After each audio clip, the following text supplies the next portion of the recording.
ግብጽ የአሰብንና የጅቡቲን ዶራሌ ወደብ ለወታደራዊ አገልግሎቶች ለመጠቀም ከኤርትራና ከጅቡቲ ጋር ስምምነት ላይ እንደደረሰች ዘናሽናል ጋዜጣ ዘገበ። ግብጽ ከኤርትራና ከጅቡቲ ጋር በተለያዩ ጊዜያት ይፋ ባልወጣ ስምምነት የአሰብንና ኢትዮጵያን ለባህር ላይ ንግድ የምትጠቀመውን የጅቡቲን ዶራሌ ወደብ ለማልማት ከስምምነት መድረሷ ተሰምቷል። ጽዮን ላይኩን ተጨማሪ አላት።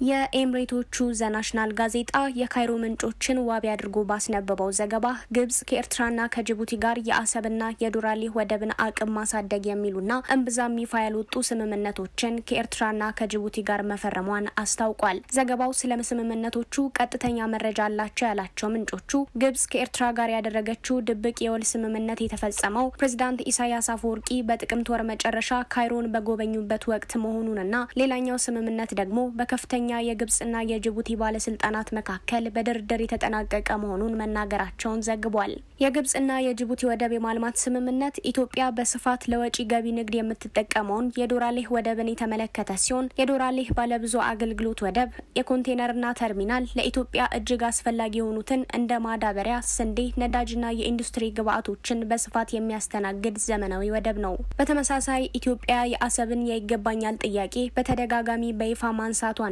በኢትዮጵያና በኤርትራ መካከል የተካረረው አሁናዊ ሁኔታ ኢሳያስ በአሰብ ጉዳይ ግብጽን አማካሪ ከማድረግ አልፈው ቀጥተኛ ተሳታፊ እንድትሆን ለማድረግ አስችሏቸዋል። ዘገባው ግብጽ ከሁለቱ ሀገራት ጋር ያደረገችው ስምምነት ኢትዮጵያ ተኮር እርምጃ መሆኑንና ግብጽ በአባይ ወንዝ ጉዳይ በገባችበት ውዝግብ በኢትዮጵያ ላይ እያካሄደች ያለው ጫና አንዱ አካል ነው ብሎታል። ኢትዮጵያን በበኩሏ በግብጽ በኩል በኢትዮጵያ ዙሪያ የሚከወኑ ዲፕሎማሲያዊ እርምጃዎች በሙሉ ኢትዮጵያን ለመክበብ ከምታደርገው ጥረት ጋር ጥብቅ ቁርኝት ያለው የዘመናት የግብጽ እንቅስቃሴ መሆኑን ትገልጻለች። አምባሳደር ዲና ሙፍቲ ይህንን የግብጽ ከበባ መልኩን እየቀያየረ የሚመጣ የዘመናት የግብጽ ጸረ ኢትዮጵያ እርምጃ ነው ይሉታል። ካፒታል ጋዜጣ የጅቡቲና የግብጽ ስምምነቶች በሂደት ላይ እንዳሉ በህዳር ወር ላይ አስፍሮ በነበረው ዘገባው የስምምነቱ የመጀመሪያው መሰረት የተጣለው በፈረንጆቹ ህዳር 3 2025 በመሐመድ ፋቲ ሙሳ በተመራው የግብጽ ልዑክና በጅቡቲ የወደቦችና የነጻ ቀጠና ባለስልጣን ሊቀመንበር አቡበከር ኦማር አሃዲ መካከል በተደረገ ስብሰባ እንደነበር አስፍሯል። በተመሳሳይ ሆርን ሪቪው የተሰኘው ድረገጽ ይህንን የጅቡቲና የግብጽ ባለስልጣናትን ስብሰባ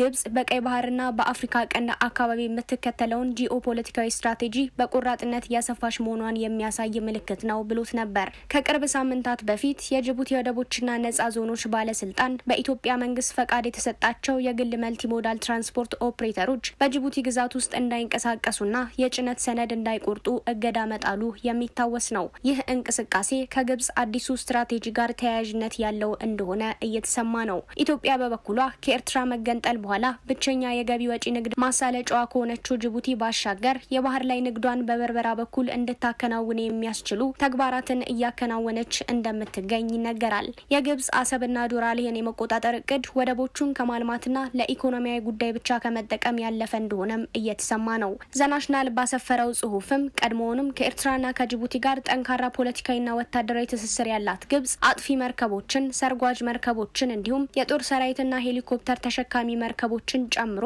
ለደቡባዊ የባህር ኃይል ክፍል ጦር መርከቦቿ ነዳጅ ለመቅዳትና ስንቅ ለመጫን የሚያስችል መሰረተ ልማት በሁለቱ ወደቦች ላይ ትገነባለች ሲል ነው ያስነበበው።